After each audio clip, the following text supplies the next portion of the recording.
एक राजा था विक्रम। विक्रम जो है बहुत ही बहादुर था और साहसी राजा था, लेकिन वह हमेशा सब कुछ उसके पास था, राजा था, इसीलिए कुछ चीज़ की कमी नहीं थी, लेकिन फिर भी उसका जो दिमाग है, उसका जो मन है, हमेशा अशांत रहता था। तो एक दिन क्या हुआ कि वह किसी साधु से मिला, पर साधु से पूछने लगा कि मेरा मन हमेशा अशांत क्यों रहता है, मेरे पास तो सब कुछ है। तब वह साधु उसे दूसरे दिन जंगल में ले गया। जंगल में एक किसान से मिलवाया। जो किसान था उसके पास एक छोटी सी झोपड़ी थी। छोटी सी झोपड़ी में रहता था, साधारण भोजन करता था और उसके पास किसी भी प्रकार की कोई सुख सुविधाएं नहीं था।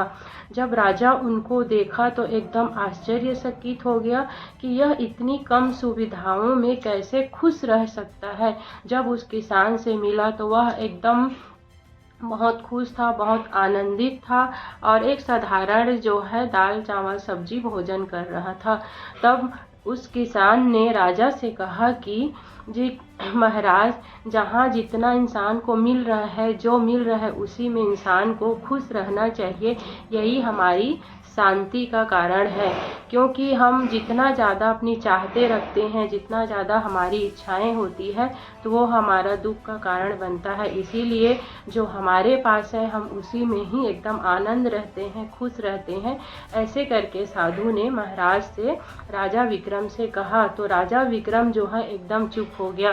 फिर वह जब अपने महल में गया तब वह सोचने लगा कि जब एक किसान छोटी सी झोपड़ी में रह करके खुश रह सकता है, साधारण भोजन करके खुश रह सकता है, शांत रह सकता है, तो मैं क्यों इतनी इच्छाएं रखता हूँ, मेरे पास तो सब कुछ है। ऐसा कह के राजा को समझ आया कि जो हमारे पास है उसी में हमें खुश रहना चाहिए। और राजा ने उसी दिन से ठान लिया कि आज के बाद मैं अपनी सारी इच्छाओं को नियंत्रण करना सीखूंगा और आज के बाद कोशिश करूंगा कि मन की शांति को ढूंढूंगा और हमेशा खुश रहूंगा। ऐसा करके महाराज ने अपने आप से